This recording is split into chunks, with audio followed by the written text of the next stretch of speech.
Ok. Voilà, du coup, aujourd'hui, on interviewe Manon. Hello. Je sais pas si tu veux un peu te présenter, dire ce que tu fais, parler un peu de ta marque, Ouais. tout ça. Du coup, je m'appelle Manon, je suis créatrice de bijoux et ma marque s'appelle Haïku Atelier.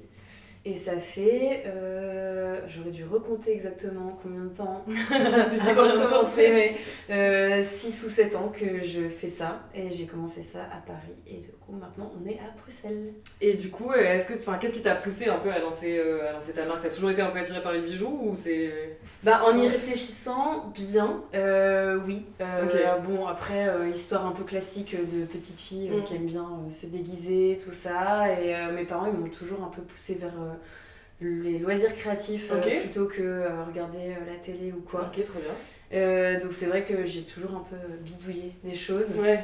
Et en vrai, le bijou, c'est un peu arrivé par hasard, mais je me rends compte que l'artisanat, en tout cas, c'était quelque chose qui m'attirait sans trop m'en rendre compte et que c'est assez logique que je sois arrivée dans ce secteur-là. Okay. Ouais. Est-ce que derrière le nom Haïku, il y a une histoire, un truc où c'est... Complètement. Ah, ok, dis-nous tout. Les haïkus, c'est des petits poèmes japonais qui sont écrits en 3 lignes et qui riment pas forcément. C'est un exercice que du coup les Japonais font de façon assez spontanée et c'est pour décrire un petit moment de la vie, un petit détail de la vie. Ok, je savais pas. Donc voilà, ça doit venir de façon assez spontanée, ça rime pas et je trouvais que cette idée elle collait bien avec les bijoux qui sont des petits objets qu'on porte au quotidien. Trop chou, je ne savais pas la story.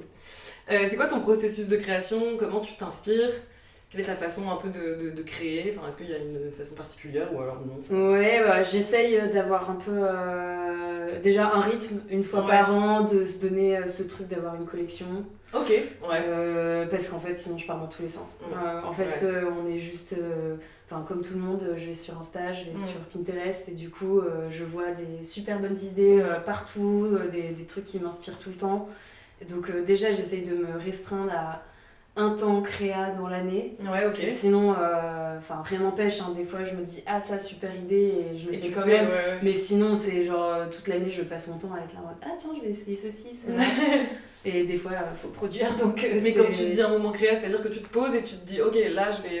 Tu vois comment en général c'est du coup ce qui se passe c'est que dans l'année il y a quand même Noël qui régit beaucoup les ventes et tout.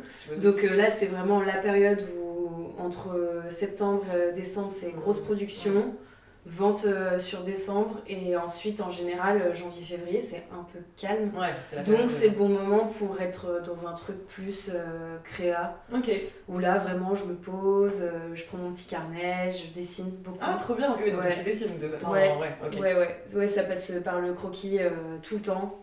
Des fois je fais des petites maquettes mais souvent c'est croquis et je teste direct avec la matière.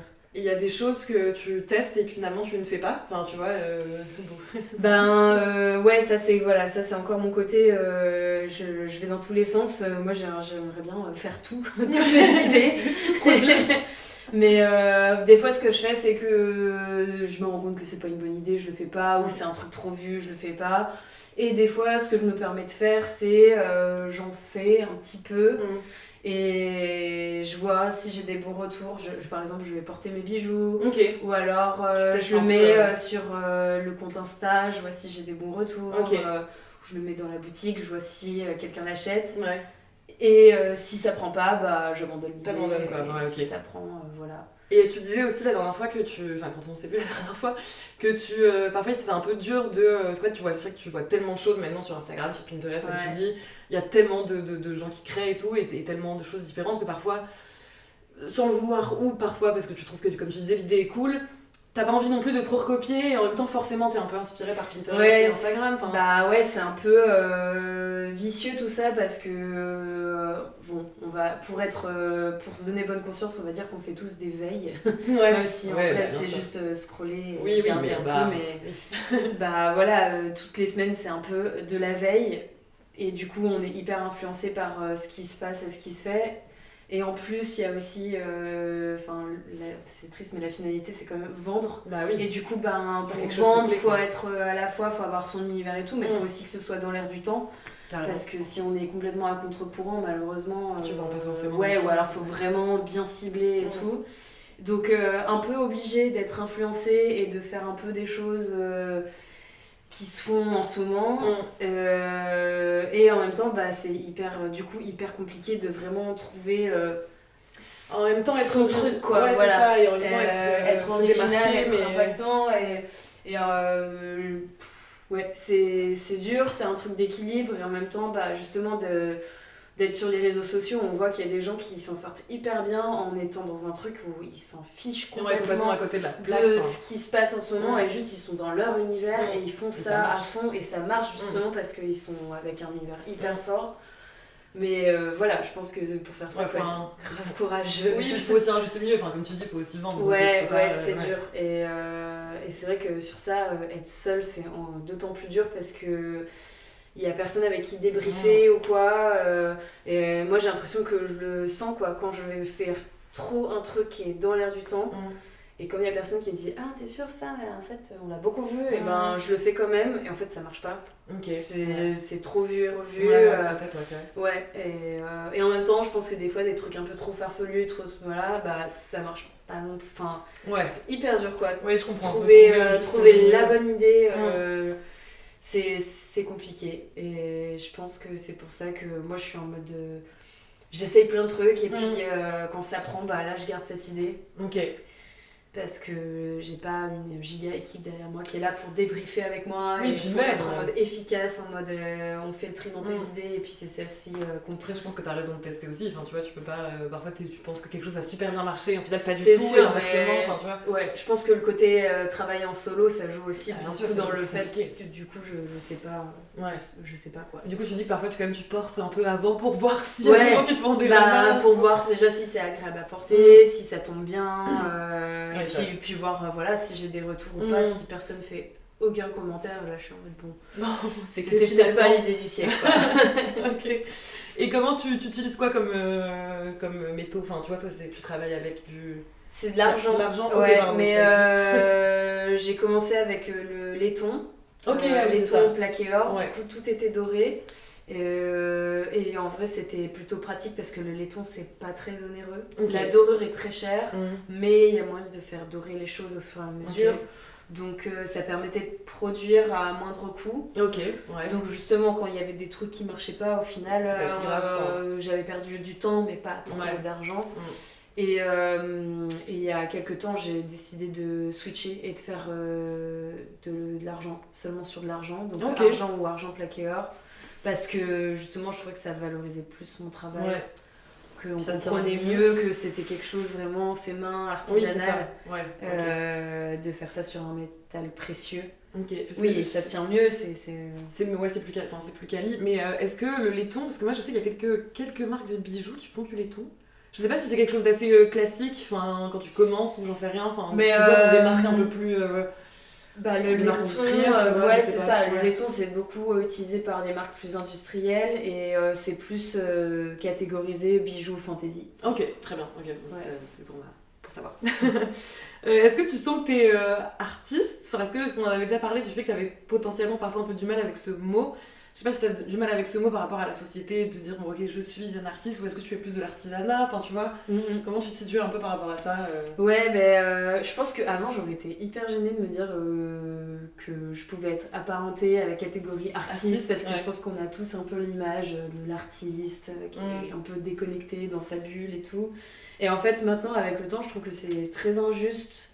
J'ai l'impression surtout le milieu du bijou, on est vraiment mal catégorisé et du coup je trouve ça hyper injuste qu'on nous mette dans la catégorie artisan, mais du coup souvent on nous voit comme juste un peu des exécutants ou alors des gens qui sont juste comme ça à faire leurs petits trucs sur leur établi et tout, des gens qui sont pas trop aventureux dans leur création. Donc maintenant je sais pas, je me donnerais plus un titre en mode designer de bijoux par exemple. Ça je trouve que c'est un peu ça. Parce que artiste, bon, je sais pas si mes créations, c'est vraiment un reflet sur une critique de la société ou quoi. Je reste quand même dans des choses plus simples et plus esthétiques. Ouais. Mais du coup, je me dis, bah pourquoi pas comme un designer de n'importe quoi, un designer objet ou autre. Je suis là, je pense à un objet, je le crée. C'est juste un objet vraiment petit et qu'on va porter. Mais voilà, designer textile, ça existe, designer objet, styliste, c'est designer pour les vêtements. Pour les vêtements, c'est vrai. Bijoutier, c'est ça, quoi. Enfin, après, bijoutier, il peut y avoir plein de types de bijoutiers aussi, quoi. Il y a des gens qui, en effet, font que de l'exécution, de la production. Des gens qui font que du dessin, enfin, ou du... Voilà, enfin, il y a plein de choses dans le métier bijouterie, mais du coup, c'est très vaste. Oui, totalement. C'est un peu mal catégorisé. Ouais, ok. Maintenant, t'as trouvé un lieu où tu enfin, pas où tu crées, parce que tu crées aussi chez toi, mais tu crées aussi dans la boutique, c'est ça? Je sais que ça a été un peu compliqué, est-ce que tu peux nous en parler un peu de... Bah, en fait, donc sur les 6 ou 7 ans que j'ai fait ça, j'ai toujours eu un atelier, donc c'est bien. En vrai, c'est plutôt sain d'avoir un atelier et de un peu séparer le boulot et la vie privée. Et en emménageant ici à Bruxelles, normal, j'avais pas de plan particulièrement et surtout j'avais un grand appart et du coup j'ai pu faire la première année atelier dans l'appart. Ce qui avait son côté agréable quand même, parce que du coup t'es chez toi, il y a personne qui s'embête, voilà, c'est ça, et je faisais quand même des bonnes journées de boulot parce que du coup tu te lèves, tu te mets à l'établi quand tu veux, il n'y a pas ce truc de oh mince il est 22h, faut encore que je rentre chez moi ou quoi, c'est tranquille quoi, mais voilà, je suis toute seule et du coup de rester chez moi toute la journée sans avoir le boulot à côté ou quoi, c'était très isolant. C'est ce que souvent beaucoup d'artistes, enfin je dis artistes mais peuvent ressentir, je pense, c'est quand tu travailles chez toi, que tu as ton atelier chez toi, en fait t'es quand même vachement isolé, donc parfois même pour la création, je sais pas si c'est... Si tu vois, t'arrives à, comment on appelle ça, à créer parce que t'as moins d'inspiration en étant chez toi devant un truc toute seule, tu vois, sans discuter, enfin je sais pas. Des gens, tu vois, d'un côté c'est hyper agréable d'être vraiment dans sa bulle avec personne qui dérange, parce que moi mes ateliers que j'avais avant, c'était dans des espèces de friches, ateliers partagés, facilement il y avait du bruit de l'atelier d'à côté, tout ça. Donc pour ça j'étais souvent gênée et en vrai du coup j'ai fait ça pendant plusieurs années et j'étais contente d'avoir cette année toute seule, mais voilà, au bout d'un an je me suis rendu compte que le désavantage d'être dans sa petite bulle et tout, c'est que c'est pas stimulant et il y a personne qui met le petit coup de pied au derrière ou quoi, ça pousse pas à la rencontre. Après, je pense que quand on est créateur et qu'on a un certain statut et qu'on a une certaine renommée, c'est peut-être bien d'être chez soi, parce que dans tous les cas, il y a des sollicitations de l'extérieur qui viennent. Mais moi, n'étant pas très connue ou quoi, si je reste toute seule chez moi, il n'y a personne qui va venir frapper à ma porte et dire « Ah, c'est sympa ce que vous faites ». Après ça dépend, justement, comment tu gères un peu la vie quotidienne, parce que je sais que du coup, tu as un travail à côté, tu travailles à côté, tu as un travail alimentaire, on va dire. Comment tu gères un peu tout ça? Bon, maintenant t'es dans une boutique, donc tu travailles aussi dans la boutique, c'est ça? T'as ton petit atelier aussi là. Mais voilà, est-ce que t'as un planning de travail? Encore une fois, maintenant t'es dans une boutique, t'as pas le choix. Je suppose qu'il y a quand même des heures d'ouverture et de fermeture. Mais comment avant, du coup, tu gérais ça? Est-ce que tu te disais, bon, allez, je sais pas, je me réveille à 8h et à 9h je commence à travailler? Ou alors c'était vraiment selon tes journées, selon comment tu te sentais? Franchement, je pense que c'est assez. Enfin, j'aime pas ce mot, mais organique. S'il y a des périodes de rush, il y a des périodes où il faut que vraiment je rende des choses. Et alors là, vraiment, je me dis, ok, il faut que je commence à travailler à telle heure. Parce que en plus, maintenant, d'avoir des contraintes d'ouverture de la boutique, les 2 jours où je travaille à côté dans un café, ça me pose des limites à mon temps de travail. Donc il y a des moments où il faut vraiment que je m'organise. Et il y a des périodes plus chill où du coup, j'y vais plus comme je le sens. Et en plus, ça c'est très bien de travailler dans une boutique parce que dans tous les cas il faut que je sois là de telle heure à telle heure pour ouvrir la boutique, donc en fait il faut que je sois là. Oui, t'as pas le choix quoi. Il faut que je sois à la boutique, donc il faut que je sois à l'atelier, donc il faut que je travaille. Et est-ce que du coup, parce qu'on en parlait, je sais que comme tu disais, quand t'es toute seule chez toi, effectivement t'es pas en contact avec le client. Là du coup tu es en contact avec le client, du coup est-ce que c'est difficile de se vendre, pour moi c'est quand même un peu de se vendre vu que c'est quand même toi qui crée. Comment tu te sens par rapport à ça? Parce que c'est vrai que souvent quand tu fais de l'artisanat ou que t'es artiste, ou selon ce que tu veux comme terme, t'es pas vendeuse quoi, enfin t'as du mal à potentiellement à vendre. Bah, je pense qu'il y a des gens, ils sont hyper à l'aise avec le fait de bien se vendre et se mettre en avant, mais c'est sûr que moi je suis dans l'autre catégorie où c'est hyper étrange pour moi de dire ah regardez c'est vraiment génial ce que je fais. C'est beau. Mais justement c'est un super exercice d'être dans une boutique parce que ça m'oblige à le faire. C'est ça. Ouais, je suis obligée de le faire.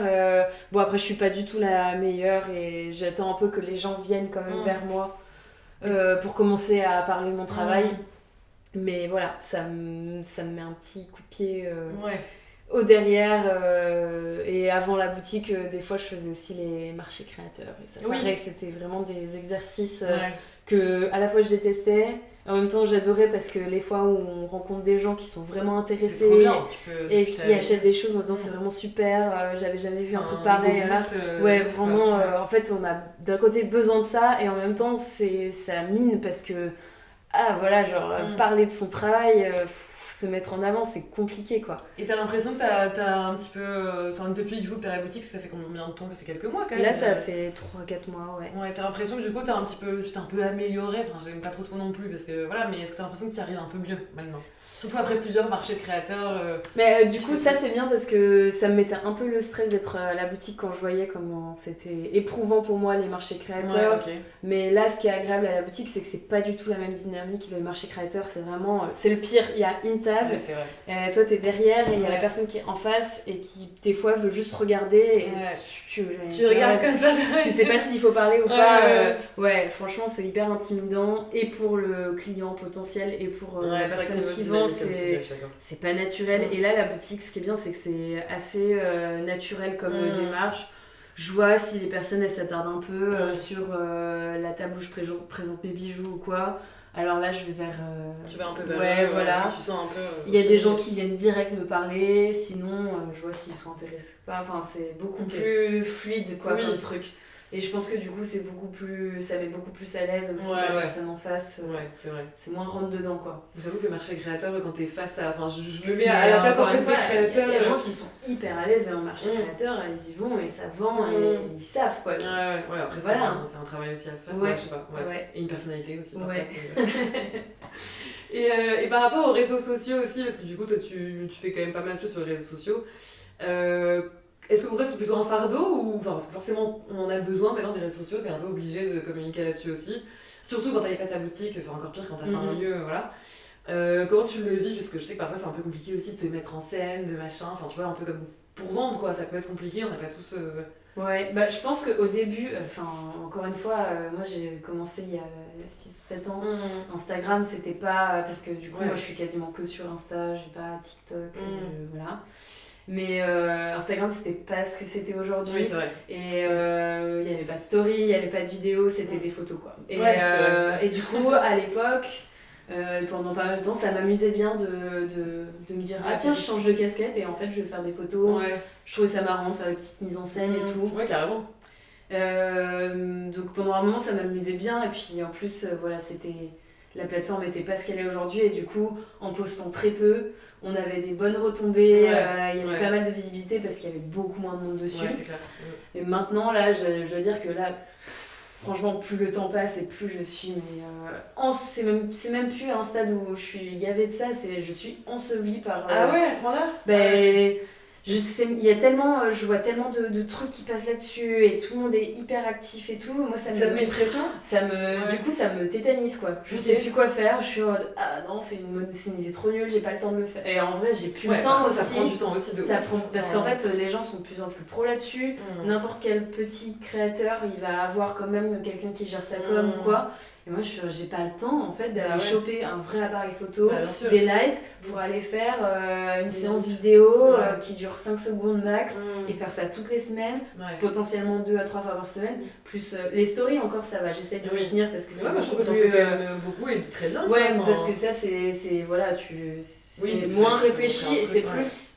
Instagram c'était plus ça en fait à l'ancienne, c'était quand même moins réfléchi. Là maintenant les posts ça met une pression dingue et tu vois qu'il y a tellement de personnes qui like tes trucs, tu dis ah bah ouais, en fait c'était pas assez bien, désolé. Oh non. Et maintenant c'est pour l'éternité sur ton feed. Ouais. Bah, après, je sais pas, enfin, moi c'est mon avis, mais je trouve que pour une marque de bijoux, enfin, moi j'ai pas besoin de voir une vidéo de fou avec un truc hyper réfléchi. En plus, je suis avec un d'accord, scénario moi et tout. En fait, j'ai besoin de voir le bijou un peu d'une certaine façon et c'est ouais. tout. Enfin, bah ouais, mais en fait je suis d'accord, moi j'ai envie de me dire, voilà, les gens ils voient mes bijoux, s'ils aiment bien ils achètent, s'ils aiment pas ils achètent pas, mais en fait si on veut être vu, faut être omniprésent, et puis il y a tout ce truc typique qu'on t'apprend d'école de com, il y a ton bijou, certes, mais il y a tout le storytelling qui va autour, et l'identité que tu te crées, et en fait on est tellement nombreux que c'est ça qui va faire la différence, parce que ça retombe sur la question du début de est-ce que ce qu'on fait c'est vraiment une idée super originale ou est-ce qu'on est influencé par les autres. En vrai, personne, enfin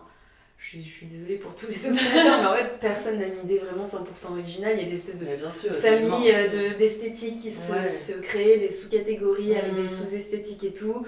Tu rejoins un peu un mouvement et chacun essaye d'avoir sa petite patte dans ce truc-là. Mais en fait ce qui fait la différence aussi c'est ton packaging, ton feed Insta, les couleurs que tu choisis, le style de photo que tu mets et tout. Et en fait, c'est aussi ça qu'on achète, quoi. Ouais, c'est vrai. Un peu ta DA, ton univers. Ouais, voilà. Sauf que voilà, pour des trucs, on parle de créateurs qui lancent leur marque en solo, qui font tout eux-mêmes et tout. On parle de DA, on parle de storytelling, on parle de choix couleurs, enfin, c'est tout un travail énorme de trucs auxquels il faut penser, c'est énorme. Et du coup, toi, tu te sens comment par rapport à ça? T'as l'impression que c'est bon? Parce que moi, encore une fois, je suis assez comment dire, objective, mais j'ai l'impression que, enfin, et en même temps un peu hors de tout ça, mais j'ai l'impression que toi, ton identité, tu l'as, enfin, ton logo, je veux dire, t'es quand même assez ancré dans ta. Il y a des trucs où je m'en sors mieux que d'autres. En plus, voilà, je tâtonne, je pense que le projet, il évolue avec moi. Bien sûr, ça c'est normal aussi, je pense. Ouais, voilà, du coup, ça a quand même beaucoup changé depuis que je suis à Bruxelles, parce que forcément, cette ville, les rencontres que je fais et tout, ça me fait évoluer. Donc l'identité visuelle par exemple c'est un truc que j'aime bien. J'ai fait des études de graphiste à la base. Ah bon? Je savais pas, ok. Donc voilà, refaire un logo pour moi c'est un truc ok. Le packaging c'est un truc que j'aime bien faire. Mais ouais, pour revenir à la question des réseaux et tout, moi là je suis à un stade où t'en as ras-bol. Ouais, ras-bol, j'ai pas le temps en fait. Je pense que si j'avais vraiment du temps, pourquoi pas prendre du temps pour y réfléchir. L'année dernière quand je bossais pas à côté, que j'avais pas la boutique et tout, j'étais vachement plus active parce qu'en fait j'avais le temps d'y penser. Là je suis là en mode juste j'essaye de survivre pendant la semaine ma vie et de faire 3 stories si j'ai le temps et après on voit. Mais ouais là mon but, mon luxe ce serait d'avoir quelqu'un qui gère ça pour moi quoi. Ok. Mais du coup je change un peu de sujet, t'as quand même beaucoup de, on parlait de Bruxelles, t'as quand même rencontré, comme tu dis, plusieurs personnes. J'ai l'impression que souvent tu fais des collabs, enfin pas des collabs, c'est pas des collabs, pardon, mais tu fais des pop-up où il y a plusieurs personnes, il y a plusieurs artistes. T'as quand même rencontré pas mal de personnes, non? Du coup,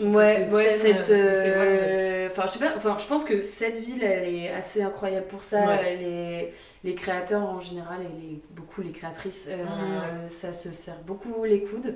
J'ai l'impression aussi. Ce qui à Paris n'est pas le cas parce qu'encore une fois on est hyper nombreuses et puis je pense que aussi avant j'étais peut-être moins ouverte à aller vers les gens et rencontrer du monde. Forcément quand on arrive dans une ville où on connaît pas grand monde, ça pousse un peu à aussi, dès qu'on rencontre quelqu'un on est là ah tiens t'as l'air sympa si on restait en contact. Donc et je pense que c'est aussi un truc de maturité dans le projet, de me rendre compte que si j'ai pas d'autres personnes qui m'accompagnent là-dedans, si on se soutient pas entre nous, si on parle pas de nos projets les uns et les unes des autres, personne le fera quoi. C'est ça. Et au lieu de vouloir se tirer dans les pattes ou de vouloir mettre les autres dans l'ombre, en fait c'est beaucoup plus intéressant de tous être là à vouloir se mettre en lumière et je pense que c'est ça qui fait que ça prend. Et franchement à Bruxelles les gens sont vachement dans cette optique-là et il y a des gens hyper doués aussi donc bon ça c'est cool. T'as rencontré quand même plutôt des gens des gens qui sont un peu comme tu dis, je pense que c'est un échange de bons procédés. J'ai l'impression qu'à Bruxelles ça se fait beaucoup donc voilà, donc c'est plutôt c'est une ville à taille encore à peu près humaine donc on se recroise ça se fait quoi, ça se fait assez naturellement. Ok, et là t'en es à peu près où dans... c'est peut-être un peu con comme question, mais je veux dire, comment tu te sens en ce moment? Est-ce que parfois, tu vois, tu as des moments où tu te dis, punaise, dans ce moment, j'ai pas d'inspi, j'y arrive pas trop. Comme tu dis là, dont on a ras-le-bol de Instagram, et ça je peux comprendre. Ouais, là c'est ma phase ras-le-bol. Ça changera peut-être dans quelques mois, mais pour l'instant on est ras-le-bol. Mais comment tu te sens à peu près en ce moment dans ta marque? Est-ce que tu te sens bien? Est-ce que tu as l'impression de faire ce que tu aimes parce que tu vois, comme tu dis, t'as beaucoup de travail aussi, tu travailles à côté et tout, donc ça peut être un peu... Ouais, là je pense que c'est ça mon truc. Mais bon, voilà, comme quoi, tout est... C'est la vie, quoi. C'est la vie, on peut jamais tout avoir. En mode, l'année dernière, j'avais beaucoup plus de temps, mais je me sentais peut-être justement plus coincée dans mon aspi. Je savais pas trop ce que j'avais envie de développer pour Haricots et tout. Et là maintenant je trouve que je me suis vachement plus trouvée, mais j'ai plus le temps. Donc je suis dans un truc hyper frustrant où je suis en mode je sais ce que j'ai envie de faire, je peux me faire une to-do list de ce qu'il y a à faire et tout, mais juste je n'arrive pas à avancer dans ce qu'il faut faire. Et c'est pour ça que je suis un peu dans un truc où j'aimerais bien avoir quelqu'un qui m'assiste en fait, mais là je suis à un stade où j'ai pas les sous pour payer une personne. Quelqu'un, quoi. En tout cas, on continue quoi. Ça peut être sur des missions. Voilà. Mais je pense que c'est ça, c'est un peu aussi normal. Il y a des stades de développement du projet. Et voilà. Et désolée, non, t'inquiète. Désolée.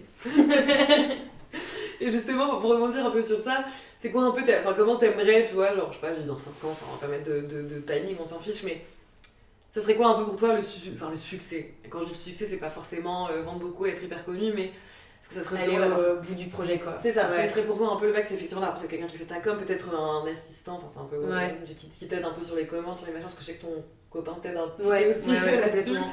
Mais est-ce que toute seule, pareil, quand tu dis que tu fais des marchés et tout, c'est super compliqué, tu dois tout porter tes tables, tes trucs, tout ces... heureusement les bijoux c'est petit, mais oui c'est... un peu comme le mobilier, c'est une table en général et c'est tout, mais quand même, tu vois...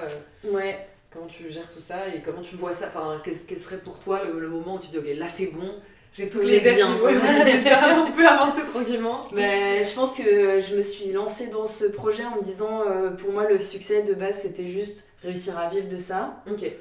Ce que j'ai réussi à faire, je pense au bout de 4-5 ans ça a réussi à le faire. Bon, ensuite j'ai déménagé et du coup forcément tu perds un bout de ta clientèle, ça change beaucoup de choses en fait de déménager. Donc voilà, là je me suis repris un boulot à côté, mais objectif se débarrasser de ça et être à 100% là-dessus. Mais là, maintenant je pense que le succès pour moi ce serait pas juste vivre de ça, ce serait vraiment réussir à avoir un lieu. Parce que là j'ai une boutique, mais en fait c'est une boutique partagée. Ce qui est très chouette et c'est trop cool de déjà se délester de ce poids de la boutique à deux et avoir une double clientèle un petit peu aussi.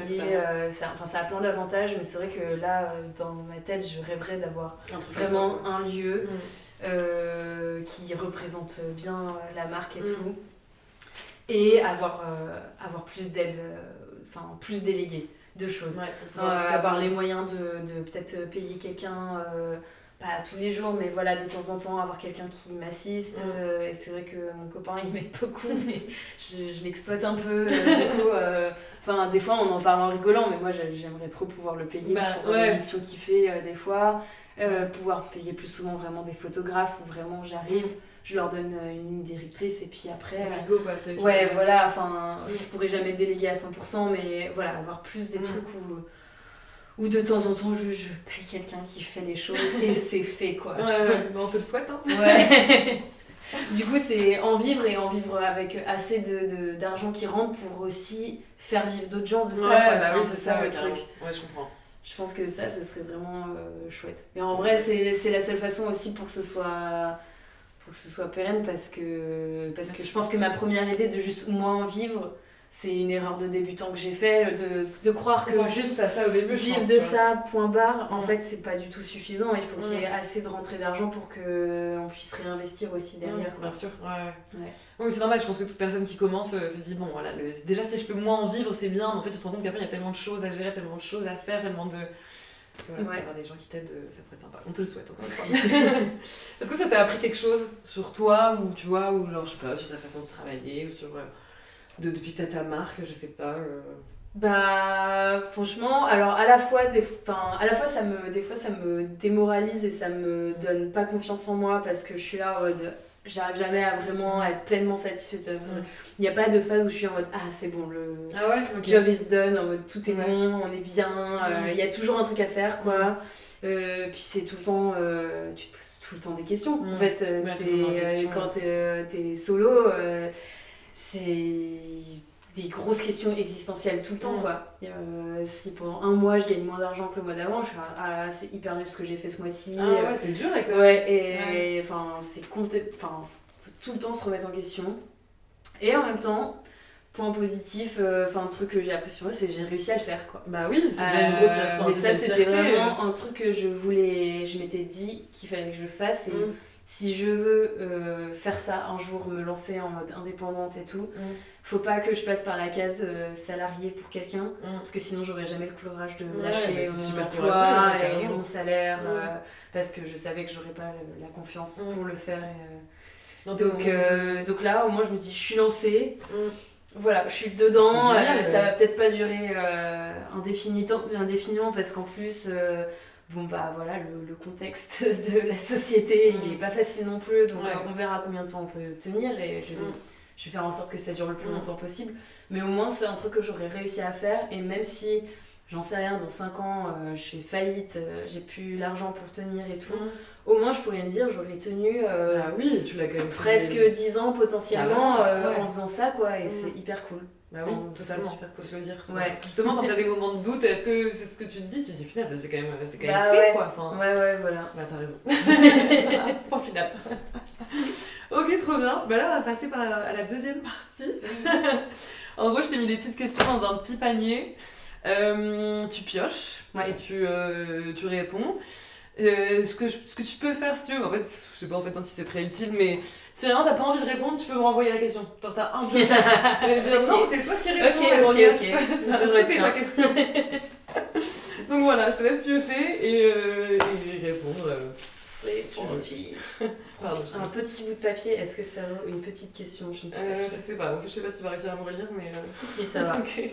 Alors la question c'est, tu penses que toi enfant serait fier de toi aujourd'hui? Bah du coup c'est parfait par rapport à la question d'avant, parce que je pense que c'est ça le truc où je me dis si je me remets dans ma façon de penser de comment j'étais enfant, ado, où j'étais vraiment pas sûre de moi et en même temps avec beaucoup d'ambition, à toujours avoir aimé créer des choses et tout, de me dire que j'ai réussi à vivre de ça au moins pendant une période de ma vie, c'est fou quoi. Bah oui, carrément. Franchement, c'est dingue. Bah oui, non mais c'est vrai. Hein. C'est trop cool. Tu dis à un enfant en mode je suis bijoutière, je fais des bijoux et c'est ça ma vie. Ouais. Bon, on ment un peu sur le truc parce que ce n'est pas que ça ma vie. C'est plus dur, oui. Mais quand même, dans les grandes lignes, c'est chouette quoi. C'est ça que je fais. Carrément. C'est trop chouette. C'est un peu le truc intouchable où on te dit quand t'es petite, oui, mais bon, est-ce que t'es sûre? Parce que c'est des boulots qui sont un peu compliqués, où tu vois, il y a pas de débouchés, on l'a tous entendu.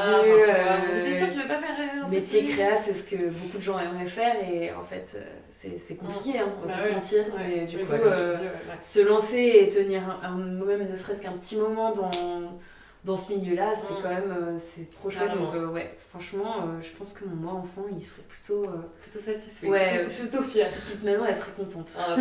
J'adore, ça va. Ok, tu peux en piocher une autre.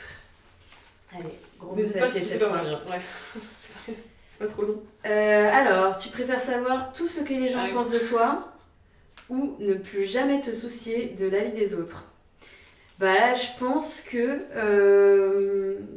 en vrai, c'est hyper important de savoir ce que les autres ils pensent de soi, surtout si on raccroche cette question au milieu du boulot. Voilà ce que je disais au début, en mode être un petit peu quand même au courant de ce qui se passe dans les tendances, ce que les clients ils attendent, être un peu à l'écoute, c'est important.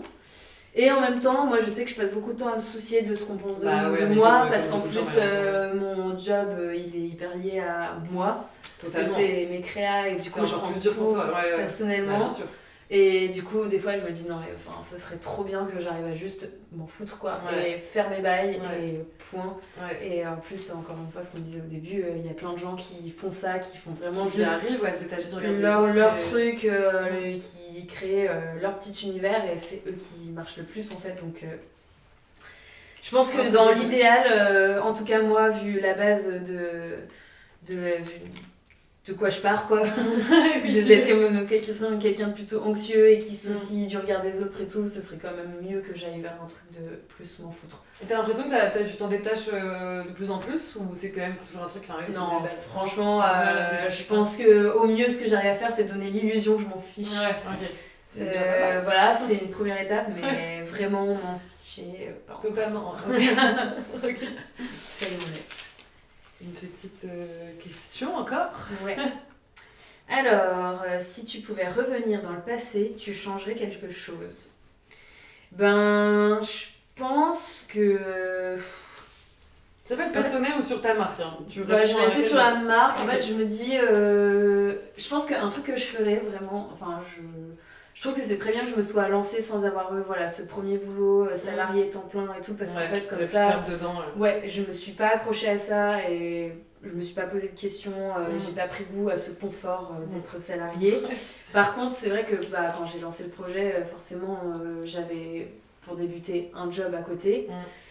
Voire même 2 ou 3 jobs. J'ai fait vendeuse et puis je faisais aussi de la freelance pour un atelier qui faisait des bijoux pour les défilés de mode. C'était hyper intéressant et ça m'a appris plein de trucs. J'ai fait aussi de la production de bijoux pour une autre marque de bijoux. Voire même 2, enfin je sais plus, j'ai travaillé pour plusieurs personnes comme ça, soit en mode avec des rythmes réguliers, soit de la freelance. Et je me dis, j'aurais peut-être dû continuer à faire ça plus longtemps, parce que voilà, moi mon but c'était de me dire, le succès c'est vivre de mon truc, mais en mode vivre, moi payer mon loyer, ma bouffe, et on s'arrête là, et du coup j'ai pas su mettre de côté de l'argent et le réinvestir dans ma marque pour la faire grandir. Donc j'ai pu vivre de ma marque pendant X années, je sais plus exactement combien, c'est trop chouette, hein. Voilà, pas de patron et tout, enfin je suis ma patronne et c'est hyper cool, mais je regrette de pas avoir investi plus. Vraiment payer des photographes, payer des plus gros salons pour présenter mon travail, enfin tu vas payer... Ouais, après c'est pas un peu de l'immaturité quand tu commences en disant si, complètement, je pense que c'est erreur de débutante et c'est bien du coup j'aurais bien aimé que quelqu'un me dise c'est vrai que là tu pourrais vivre techniquement de ton truc mais continue. Et c'est pour ça là aussi que je me dis c'est pas mal de retravailler à côté, même si au final c'est compliqué niveau orga de gérer tout ça, mais au moins ça me met dans un truc où je peux remettre un peu de l'argent de côté. Voilà, mon loyer il est payé par mon autre job, mon loyer perso, enfin ça, en fait ça redivise vraiment ce truc de ma vie perso et le projet pro, et voilà, ça me permet de remettre plus d'argent pour Haiku. Ok, c'est mieux, ça, c'est un truc que j'aurais bien aimé faire avant. Bon, bah écoute. Je pense que j'ai été trop rapide dans mon truc en mode. Après c'est bon, ça marche, je peux lâcher les boulots. Je pense qu'il y a beaucoup de gens qui auraient fait la même chose. Enfin, sur le coup, t'es juste trop contente de te dire ok, je gagne de l'argent sur ce que je fais, c'est génial, c'est trop bien. Oh là là. Enfin, tu vois, t'as un peu et puis on rêve tous de pas avoir de patron, quoi. Enfin, être son patron, parce que c'est pas de pas avoir de patron. Mais oui. Tu vois, c'est. Je pense que t'es pas la seule à avoir fait ça, donc t'inquiète. Une avant-dernière, allez. Ok. Qu'est-ce que tu aimerais que les gens connaissent sur ton métier?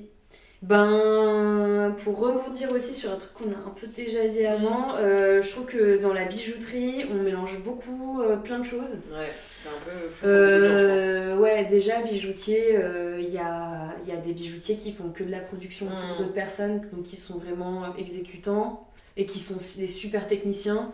Moi, par exemple, je suis pas une super technicienne. Je suis créatrice, quoi, en fait. Et même créatrice, du coup, créateur, souvent quand je dis ça, on s'imagine que j'enfile des perles ou que je fais un des petits anneaux. Alors que je suis vraiment, je suis pas super technicienne, mais je fais quand même vraiment des soudures. Bah ouais, quand même. Moi, je pensais que quand tu dis que je suis pas technicienne, Oui, si, bien sûr, mais voilà, bijoutier, il y a être bijoutier, il y a faire de la bijouterie fantaisie, il y a faire de la joaillerie où là, vraiment, les gens, ils sont hyper précis dans ce qu'ils font. On avait déjà parlé du fait de travailler justement des diamants et tout, où là vraiment c'est un truc de laboratoire, quoi, où t'es avec ta loupe, enfin tu passes des heures à juste mettre une petite griffe et tailler une petite pierre, enfin, je pense qu'il y a des trucs qui sont il y a être sertisseur, il y a les gens qui travaillent il y a les lapidaires, quoi, qui travaillent les pierres. Techniquement, même plus on va dans le niveau de précision dans la bijouterie, plus les postes ils sont séparés, Ouais. du coup il y a des gens qui sont juste polisseurs, enfin juste, je sais oui. pas de façon dénigrante, mais il y a des gens qui sont spécialisés dans le fait de nettoyer le bijou, quoi. Ouais. Et moi j'ai une formation plutôt globale où du coup je sais me dépatouiller dans plusieurs trucs, mais je suis pas excellente technicienne dans quoi que ce soit. C'est vrai qu'on n'a pas parlé de ta formation d'ailleurs. Enfin, Ouais. si tu veux dire. Bah, non, mais j'ai fait 2 ans d'études, donc ce qui est plutôt court au final. Donc c'est pour ça, et en plus l'école que j'ai fait, elle était hyper intéressante parce que c'est à Paris, non? C'était à Paris, mais c'est une école qui a fermé. Ah ouais, c'est ça. Et c'était très axé bijoux contemporains. Ok. Donc eux, c'était cette démarche du créateur du bijou. Ok. Où voilà, c'est presque rattaché à l'art et aux artistes. Donc c'est pour ça, moi je pense que j'aime bien la définition d'être un peu designer de bijoux. Ouais. Ok. Ok, non, parce qu'on n'y a pas. J'allais piocher à ta place. Vas-y, si tu veux, pour la dernière. Tu es l'invité, tu pioches. Tu peux ouais, si c'est quoi le truc le plus random qui t'apaise instantanément? Bah au final, je sais pas si c'est random et c'est certainement très cliché de dire ça, mais c'est que la musique c'est un truc qui marche bien. Déjà quand on fait des bijoux, je pense qu'on est beaucoup à travailler avec cette petite playlist. Ouais, tout le temps. Je pense qu'il y en a qui tournent au podcast. Moi c'est vraiment la musique. Ouais, ça marche, ça aide à se mettre dans son petit tunnel et ça crée sa petite bulle. Peu importe l'environnement dans lequel on est, c'est bien. Et puis en plus, moi en parallèle, je fais pas de la musique, je suis pas musicienne, mais je mixe un peu, je fais partie de collectifs et tout. Donc la musique, ça fait un peu partie de ma vie. Et c'est quelque chose que tu le fais un peu en extra, mais t'es quand même payé aussi pour ça parfois, non? T'as un collectif, parfois. C'est vrai que... Mais j'aime bien garder ce rapport... extra, quoi. Ouais, mais en voulant bien faire les choses, quand même. Bien sûr, c'est pas juste le hobby du dimanche, mais je dirais pas non plus que c'est une passion, comme il y en a qui sont vraiment passionnés et qui se lancent là-dedans et tout. Juste, j'aime beaucoup ça, j'aime bien parler, j'aime bien pratiquer et ouais, du coup, avec le temps, voilà, on s'améliore et c'est vrai que des fois, ça permet d'être un peu payé pour ça. Et c'est vrai qu'avec le temps, on me dit ce serait cool, je pense que justement de me décomplexer de la vision de l'artiste et tout. Je me dis, aujourd'hui, j'aimerais bien me dire que voilà, ma pratique c'est du bijou, mais ça peut être aussi de la musique. En fait, me dire j'ai mon univers et ça peut se retransmettre carrément. Je trouve que c'est... par de la création d'objets, de la musique. D'ailleurs, j'aimerais bien développer plus les objets et pas que le bijou. En fait, avoir un truc plus d'artiste qui peut développer son univers sur différents médiums, ça ce serait chouette. Ouais, c'est vrai, en plus tu communiques pas du tout, en même temps tu vas me dire c'est deux mondes différents, mais ça pourrait être aussi un peu ton identité, ton univers, quoi, je sais pas, dans ta communication, peut-être d'intégrer la musique avec les gens, j'avais pensé, mais ça c'est pareil, ça je pense que j'y avais déjà pensé, mais il me faudrait du temps. Donc, je pourrais faire ça le jour où je pourrais déléguer plus. À un moment donné, je m'étais dit, je pourrais... ouais, c'est ça. Quelqu'un dans la foule, non? Mais si je pouvais, par exemple, sur Instagram, automatiquement, il faut mettre de l'audio sur les vidéos. Au lieu de piocher les audios des autres, créer moi mes petites chansons. Et il y avait quelques réels que j'avais fait où je m'étais fait mes petites prods, mes micro-prods. Oui, c'est génial, ça fait... voilà, je pense qu'il y a eu un bref instant dans ma vie où j'ai eu le temps de faire ça. Ah ouais, c'est vrai que ça prend du temps. Mais je savais pas que tu pouvais faire ça sur Instagram, où tu peux mettre ton propre audio. d'origine, C'est vraiment nul. Ok, mais je trouve ça trop cool, mais c'est vrai que ça prend du temps, quoi. Ouais. Je suppose. Ouais, c'est ça. Mais voilà, je pense que c'est juste, faut faire évoluer le projet pour avoir assez d'argent pour déléguer plus et que pas avoir honte de se dire que artisan et artiste au final c'est très lié, quoi. On switch de l'un à l'autre si on le veut. Donc c'est hyper intéressant de s'intéresser à d'autres pratiques et tout et voilà. Carrément. Bah écoute, c'était un plaisir. Je sais pas si t'as envie de dire un dernier mot, une dernière phrase. Que dire, lancez-vous. non, mais lancez-vous si vous avez envie. Faut pas avoir peur, mais il faut rester malin, quoi. Ça, c'est sûr. Faut s'accrocher. Ouais, mais il faut se lancer quand même. Malgré tout, faut se lancer. Ouais. Ok, bah merci beaucoup, c'était un Merci. plaisir. Merci d'avoir répondu à mes petites questions écrites sur du papier et coupées juste Super avant. question. Merci beaucoup. Et bah merci à tout le monde d'avoir écouté et bonne soirée.